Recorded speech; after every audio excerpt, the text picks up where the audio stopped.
One day there was nothing but gorgonzola cheese all day long. The next day there was only broccoli, all overcooked. The next day there were Brussels sprouts and peanut butter with mayonnaise. Another day there was pea soup fog. Nobody could see where they were going, and they could barely find the rest of the meal that got stuck in the fog.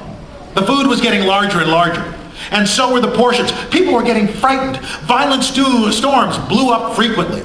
Awful things were happening. One day there was a hurricane of bread and rolls all day long and night.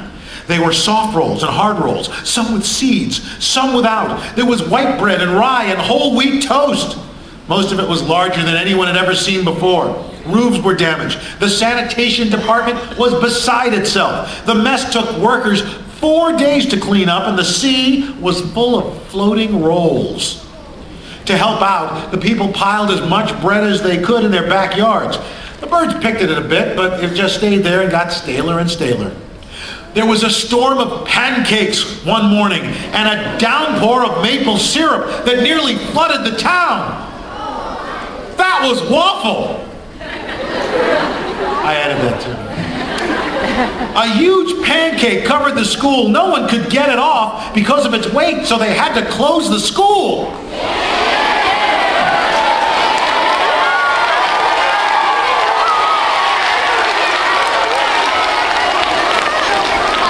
You don't mean that.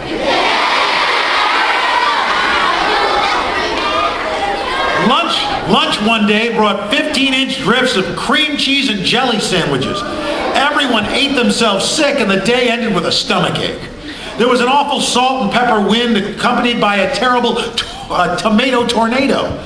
People were sneezing themselves silly and then running to avoid the tomatoes. The town was a mess. There were seeds and pulp everywhere. The sanitation department just gave up. The job was too big. Everyone feared for their lives. They couldn't go outside most of the time. Many houses had been badly damaged by giant meatballs.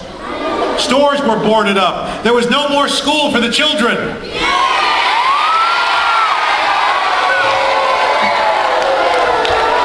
Yeah, that's right, boo. We want school. What are your teachers gonna think? Don't do that. Well, settle down, hold on. Story's not over. A decision was made to abandon the town of Chew and Swallow. It was a matter of survival. The people glued together the giant pieces of stale bread, sandwich style, with peanut butter, took the absolute necessities with them, and set sail on these peanut butter rafts for the new land. After being afloat for a week, they finally reached a small coastal town which welcomed them. The bread had held up surprisingly well enough for them to build temporary houses for themselves out of it. The children began school again, and the adults all tried to find places for themselves in the new land. The biggest change they had to make was getting used to buying food in a supermarket. They found it odd that the food was kept on the shelves, packaged in boxes, cans, and bottles. Meat that had to be cooked was kept in large refrigerators. Nothing came down from the sky but snow and rain. The clouds above their heads were not made of fried eggs. And no one ever got hit by a hamburger again. The end.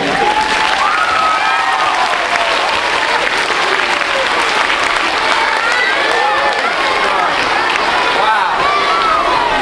I sure do love that story. Well, everybody, that was a great story by Al Roker. What's next? Yeah. Well, Slappy, I'm sorry to say that, but that's the last story we're going to read today. What? Yeah, well, we read 5 books, and that's all the time. When we just got started, I was just starting to feel like I could I'm sorry, read. Slappy, I know. Well, we can always go home and read a book. I was having fun, and I don't want it to be... Slappy, don't get upset now. Yeah, it's okay.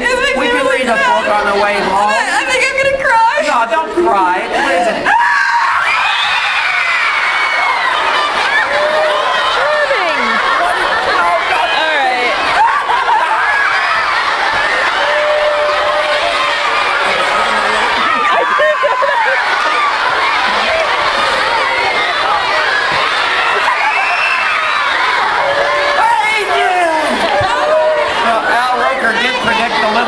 I guess it came inside.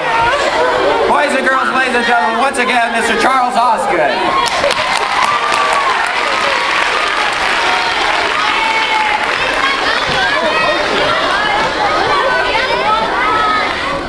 bad enough that it's raining outside, you know. I want to tell you that you people have been a terrific audience, and we do want to thank you very much for your attention and for paying attention to us. That's a kind of a giving thing too, and all of us appreciate it.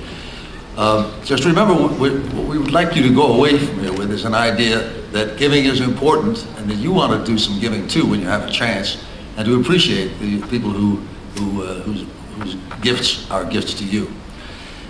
For a bow, may I bring out our readers and also the New York Goofs.